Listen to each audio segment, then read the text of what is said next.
Hi, welcome back to another episode of Life with Jamie and More. And thanks again for tuning in. And I really appreciate, if you've got me in your ear and you're going for a run or you're driving the car, I really appreciate it. And thank you for taking the time to listen to these. This week, I'm going to try and talk about this. And I don't know, I hope it doesn't end up to be a shit show, because it's really hard for me to even put this into words, because it's so big and so layered. And what it is what I'm talking about here is masculinity, my own masculinity as a dad. Okay. Try not to turn off. I know my audience is about 50-50. I got 50% women, 50% guys going on here. So try and stay with me on this. If you can, just keep listening. You may not agree with everything I'm saying. I just want you to listen to this, because this is, I kind of feel it has changed me as a dad, how I operate, and how I look after my son Jamie, and how I relate to my wife, how I relate to my staff, how I relate to the guy or the woman, whoever, in the supermarket. It has run so deep for me, and I want to kind of try and unpack this and let you kind of into my little world here a bit more. So my journey kind of started when I was put onto the book from my sister by it's called Justin. It was by Justin Baldoni. It was called Man Enough. The book was called Man Enough, and I highly recommend this book. Okay, because there are things in there which I feel are just so, they're so sensible, and it's so real. But as a dad and as a guy, I just was not really paying attention to this kind of stuff, just blissfully unaware. So I listened to his book. I was also listening to the podcasts, because he has a podcast which is called Man Enough, and the podcast has kind of emphasized and kind of gone deeper with a lot of these things about kind of redefining masculinity. And I want to say one thing, because when I heard the word masculinity, is that people be like, the image is like, well, if you're going to take away my masculinity, like, what am I, a female? Am I a woman? Which is the biggest load of shit. It is nothing like that. And I think the way to describe it is that I have learned to understand what the toxic masculinity that I had, and everyone has different levels of this, is that I was able to kind of look at aspects of my masculinity and be like, okay, well, that, I'm not happy about that. That's just really shit. How do I rework that masculinity? How do I understand it? And so I was listening to these podcasts and reading his book, and I really, I was hanging out for his podcasts every week. And I would be like, fantastic. I'd just be like, they'd have a guest on who would talk about it.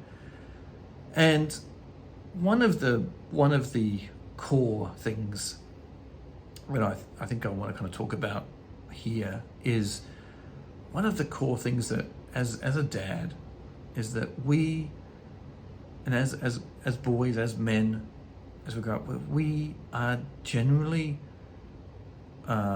through society and through our parents, is that we're not really encouraged enough to be vulnerable. We're not really encouraged enough to talk about things that bother us, things that kind of allowing us to not operate on a normal level. Well, not say normal, on a level which means that we can be the dad that we want to be, right? And that's where I want to be. I want to be the dad. I want to be a dad, the best dad that I can be to my son and my sons and my wife, Jonko, and also the people around me. The people around me that kind of breeze past me every day, or the people actually that interact with me and I interact with them every day at work. I want to be that. I want to be a guy who is able to navigate these situations, and I keep saying this as I'm still learning. I'm learning in real time with a lot of these situations as I'm trying to work out how my head says to me, okay, you need to, this is, what your default reaction would be. But my heart is actually saying, no, that's different. This is how you need to react to this. And so I've been having this kind of head and heart kind of conflict going on, and it continues to go on. And I never thought about it. I never really felt this kind of, wasn't able to kind of unpack this relationship between my head and my heart until really the last kind of year or 2 years. And I'm still learning this. But as a dad with a child with special needs, is that that's even harder than, it is even harder than being a dad just as a dad, right? It's on a very different level. There is no denying that. And I think that I need to keep reminding myself this, because the challenges that I face on a daily basis are very different from dads who are not in a position of being carers for children with special needs, as a son or daughter which has special needs. We have a very unique job. We have a very unique role. And we need to, once we understand that, and once I kind of can understand it, which I have started to understand, is that I start to realize how I want to be and where I want to be, and putting out the bit and trying to be the best dad I can be. So it's very hard and it's very challenging to do this. It is not easy.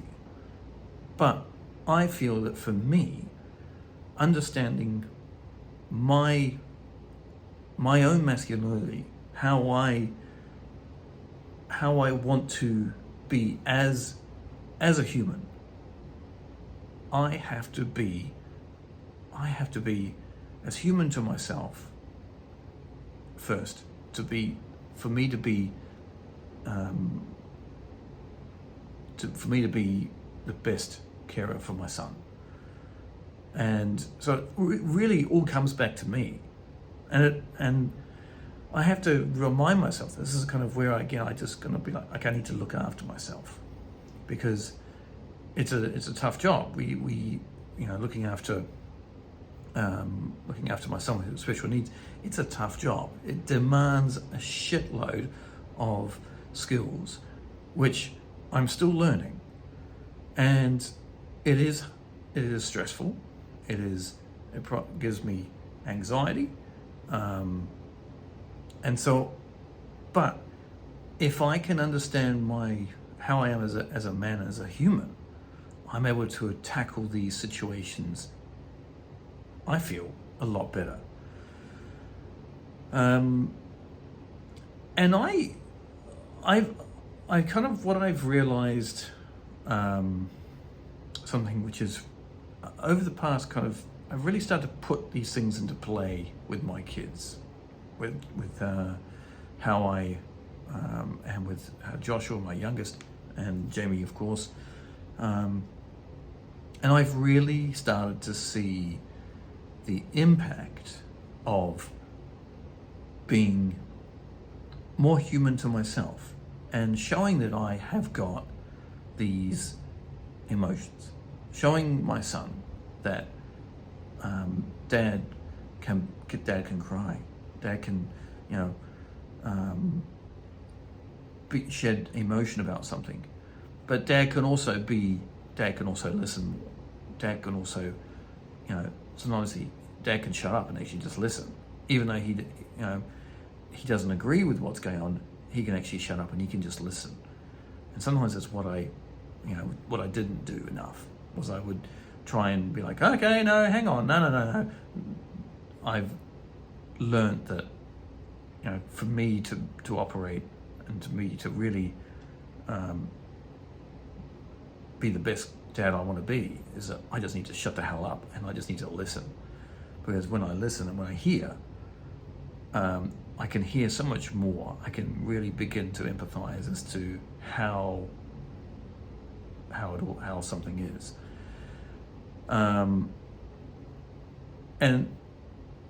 that's that's obviously, there's a lot there to try and work through, but I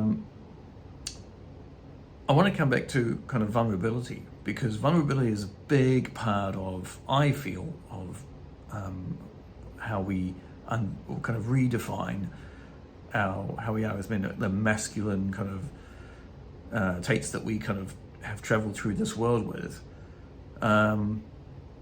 And I see it all the time, actually. I've seen just the other day, like, I was at work and we had a new student come in, an older guy, and he was, he wanted to learn. He was coming for a trial lesson, and he was he was so shy. His shyness and his anxiety of coming into an English school, like, almost made him, he couldn't operate as a human. He was unable to even really talk. And I just thought to myself, like, previously I would have been like, oh, this guy's a dick. Like, this guy's a bit of an asshole, because he can't even say hello to me. Even in Japanese, he's not even saying hello to me. Now I'm able to I can pick it. I mean, like, this guy is terrified. He is so, he's so nervous about the situation he's coming into. It's coming into an English school. It's a whole, here's a foreigner, everything is really new for him. And so he just goes straight into his shell, and he becomes this kind of, like, person who can't communicate at all. And I thought to myself, like, I can now understand how he feels, because and I think a lot of that is, a lot of it's down to kind of he feels that he has to be the man. Now, he can't, like, the man needs to present himself as a strong, and now, just for a second here, women do this as well. Okay, women do actually go into their shells, and they're very kind of shy and reserved, but men do it on a whole different fucking level. When they are shy, they just, like, clam right up. They look like they're kind of, they look angry, they look frustrated. They don't look like they don't understand the situation. And what it is they're trying to be something. I feel like, because they can't be who they want to be, is they're trying to be something that they're not. And that's what I saw this guy, and I just thought, wow, like, there it is. Like, that's him. He's so shy and so scared, and so he just, like, becomes this non-functional human. And I think that, there's so much of this that goes on, and with, like, while we're caring for our kids with special needs, is that there are situations that we just don't know how to handle. And so sometimes our natural reaction is to kind of just, we get angry, we get frustrated, because it's like, well, that's not what I want you to do. That's like not where I envisaged it kind of being. However, I'm now a little bit more able to kind of understand my reactions, because I've allowed myself to enter into the negative side of my masculinity, shall I say. So I can still be a man. I am a man. But what I'm able to do is I'm able to really pull on my strengths and what I've got and just be me. I don't need to be anything else. I just need to be the skill sets that I've got. And so I just want to try and be as calm as I can be. And when I feel my anxiety and my stress levels or my some, like if there's kind of any social anxiety, I'm going to come back to this in a minute actually about social anxiety, but I'm able to pull it back, and I'm able to kind of grab myself more, because I can look at myself and be like, well, that's like, why do I don't need to be like that. I don't need to feel like that. That is not helping me. And of course, if it's not helping me, sure as shit, it ain't helping my son either.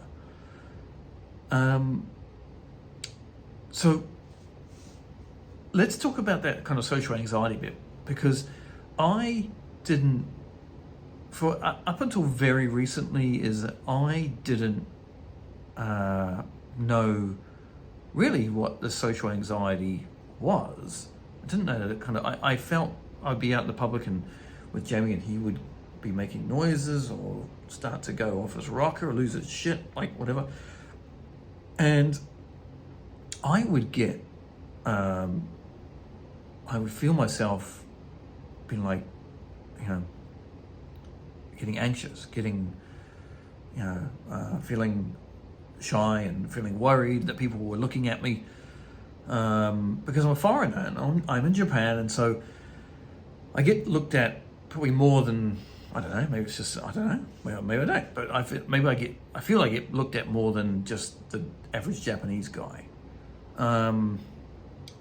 So once I started to kind of hear about the social anxiety, I started to kind of label it.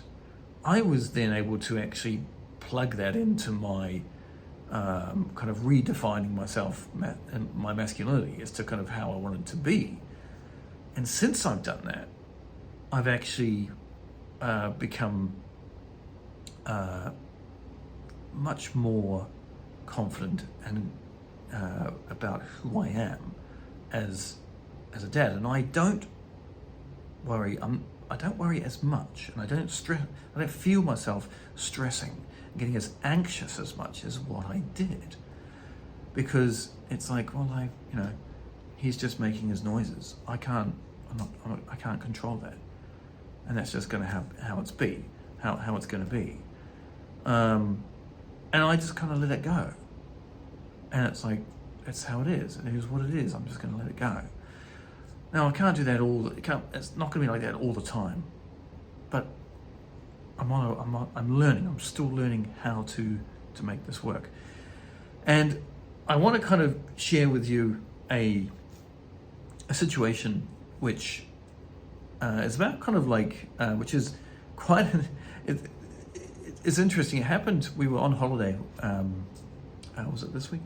That's me. We were on holiday. Yeah, we just got back from being in Nagano. We went to Nagano to see the family, and we made a decision that we were going to go to an onsen. Now, an onsen, just to give you a brief description what an onsen is, it's like a thermal pool, okay, a hot spa, and in Japan here is that in an onsen is that you basically strip off and everything comes off, and you get all changed in the change room, and you all go in, and everyone just stands there washing themselves, sit down, washing themselves naked, or splash water over yourselves, and then you get into the pools. There are maybe, depending on the onsen, it could be like 2 pools, it could be like 8 pools or whatever like that. And they're hot, and there's some cold ones as well. But anyway, so we went to an onsen, and I get to go with both boys now because of their ages. So I'm lumped with going to the onsen with 2 boys, and Jamie is, of course. That's where my kind of stresses kick in, because I just, I just don't want any situations to kind of come up, and I just want it to be nice and calm. I don't want to be speaking loudly, because onsens are generally pretty quiet. So we went in, and I actually, it's funny, like I've got to a point now where actually I am butt naked in this onsen. Everyone is butt naked, but I don't actually, I could be wearing clothes for all I care. It doesn't make any difference to me, actually. I know that's kind of quite hard to believe, but because everyone is butt naked, I don't feel like I'm any different for anyone else in there. The fact, apart from the fact that I am a foreigner, I just have now got to a point where I'm just like, this is how it is, and so I roll through it. Anyway, Jamie, I'm trying to, I try to get him moving around. He seemed to be very determined to do his own thing in the onsen. Like, he wanted to go into the pool himself. He didn't want me to be in the pool with him, and so my anxiety was kicking in a bit there. Not my social, well, I suppose it was a bit of social anxiety, because I was like, what's he going to do when he gets in that pool? Because normally when you get into an onsen, as you sit in, you just sit in the water. You just sit in there. It's not like you start swimming around or anything. You just sit in the pool, and you sit there quietly, and you reflect on, your life and whatever, right? Of course, Jamie doesn't do that. He gets in the pool and he's like, moving around. He's looking for something to kind of, he's, perhaps like sometimes splashing his arms. And so, so also, it's, so I'm on high alert, basically. I'm on very high alert in this situation. And so, but I'm so not even worried about my nakedness, my butt nakedness in this onsen. It is the last thing I'm even worried about. I'm just focused on him. I don't want him to do anything. I don't want him to, he'll push me away, and then like I'll get in the water, and then he'll get out the water, he'll get out the pool, and he'll be like, wait, he's holding his hands like, wait, like this. And then he starts running in the onsen, and like the floor is wet, and I'm like, Jesus Christ, like I don't want him running in an onsen. I can just see it all happening in slow motion. Thank God it didn't happen. So, we had the onsen experience, and it was, it certainly was not a great experience. It was not so great. And actually, the Japanese grandfather, he actually was there as well. We took him along, and I actually forgotten he was even with us. I was so absorbed into looking after Jamie that I totally forgot that he was even in the onsen, because he kind of gone in and got changed before us, and anyway, I realized, I turned around, I was like, oh, there he is! Like, oh man, I forgot you were here. But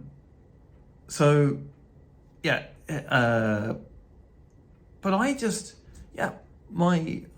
I felt that I was enough as a person. In that setting of being very naked and everything, is that I now feel just totally and utterly comfortable. And I think that comes from understanding my own, that I am enough as a dad, as a human. I'm like, my shyness has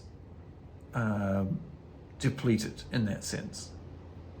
I'm able to regulate myself much more than what I used to. So my masculinity, yeah, I still have it, but I'm able to morph it and work it into something that is far more beneficial for me. And of course, I'm able to kind of transfer that into looking after Jamie, which is really important. So there it is. My kind of introduction, it's been a bit rough, it's been a bit shit. If I've confused the hell out of you, I'm really sorry. Yeah, it is something, but I highly recommend, if you're into podcasts and you're interested in this kind of redefining ourselves as men as to kind of why we kind of really do what we do, why we think that we need to be so strong and have all the answers and, you know, not be vulnerable and not cry, then I really invite, jump into, just type in Man Enough, find the podcast. Yeah, check it out. It is, I would say it's probably something that has pretty much, it's changed my life. It has changed my life, and will continue to change my life. I'll continue to challenge myself and ask myself questions about who I am as a dad and how does that play out while looking after my son. Because I really just want to do a better job, and I'm pretty sure I can do this. I do a good job as it is, but I think I can always, always try harder. Keep learning how to, work out in these situations where I'm not doing so well. How can I better make those better for myself and for those of people around me. So there we go. So yeah, that's it for the episode today. Thanks again for listening, and thanks for having me in your ears or in your car, wherever you are. And I want you to, I always say at the end of these things is to look after yourself. And what does that look like? Well, okay, for me, it's been the school holidays with the kids, and it finishes this week, I think, in about midway through this coming week, it finishes. And I've actually really enjoyed this, the school holidays with the kids this year. I kind of decided to take a different approach and really cut myself some slack, because I never get enough work done with school holidays because the kids are around at the school here and at home, and I just don't get enough. I just don't get enough work done. So this year I decided, I'm just going to cut myself some slack on that. I'm not going to define sitting in front of my computer as getting work done, which I should do more often actually. But anyway, so I've got to go. So the kids are back at school from this week. So but I've had a really good, I've actually really enjoyed this year with the school holidays. I've really enjoyed it. It's been probably one of the better school holidays I've actually had, and I have actually been pretty busy with the school as well. And also, my final thing is that my holiday away, the holiday away we went to Nagano, is that I came back, driving back, I said to Junko, I said, you know what? I think this holiday, I actually have really, really enjoyed this holiday, despite the onsen situation where I haven't given you the full picture of kind of what happened really here in the onsen, because I did exit the onsen and I felt, I just felt drained. I really felt drained, and I felt like I failed, but it was such an intense situation for me. So I was so drained after that onsen experience. The next day, literally the very next day is that we end up going to the onsen again. My wife was like, let's go to the onsen again. We're going to play in the river, and then we're going to go to the onsen again. And I was just like, I don't know if I can, how the fuck am I going to do this? Because I really struggled. From the previous day, I struggled. It was just such an intense challenge for me to kind of make sure that Jamie wasn't, hitting anyone's dick or anything like that, or, slapping someone's ass, unintentionally, of course. So she's gone, let's go tomorrow. We're going to go to the onsen again tomorrow. And I'm just like, oh my God, how am I going to do this? So we went, and I was just like, oh, here we go. And I we made it through the onsen. There was again some instances in the onsen that were out of my control, and I lost my rag a little bit because it was just I wasn't able to kind of control myself. There's another way of putting it. I just wasn't able to control myself because just the stress and anxiety of the pressure of trying to get these two boys in and out of the onsen. But I put myself in the head of, I decided that I was going to, when I was going to go into that onsen, I was just going to go in as the carer. I wasn't going to go in to enjoy the onsen. I was just going to go into the onsen to actually be the carer. So the second one was actually, in a way, a little bit easier than the first one. But anyway, we were in the car on the way back, and I said to my wife, you know what, this is the first time, and I was trying to think back to the last time I really enjoyed going to Nagano. And I said, I think it's like probably about 6 or 7 years ago. Because we've gone every year. COVID kind of put a stop to that, of course, but basically prior to that, we would go to Nagano 3 times a year. And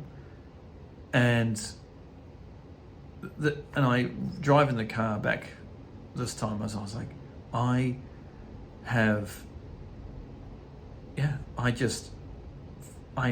properly enjoyed the holiday this time. And I think I was just, because I was able to enjoy it, I was able to be more present, and there were, events within the holiday that, weren't fun. However, as a overall thing, I actually walked away going, yeah, that was cool. I really enjoyed it. The kids had a great time. I had a great time. And it encouraged me to look back on previous videos that I did from like 6 or 7 years ago. And I was like, man, yeah, those were great holidays. I was in a bit of a different space then. And I actually think a lot of it was actually related to work, because right around that time, about 6 or 7 years ago, is that work changed dramatically. So I'm going to, some of the reasons that I think I really just went a bit downhill, went a bit sideways, was from the work and just stress of work, and not looking after myself. So, and here I am tonight doing the podcast, and this for me is looking after myself. This for me is talking about the shit that's going on in my head. And I wanted to share about the masculinity. I wanted to share about how I needed to redefine. And I think there are so many guys out there who need to redefine it. And it's tough, but you can do it, and we can do it together. All right, everyone. Thank you very much. Take care. Be good to yourself. Enjoy your cappuccinos, your lattes, whatever you want to do with them. That's what I'm going to try and do. Need to get out and do some more of that myself, just on my own. Once the kids are back at school, I can do it.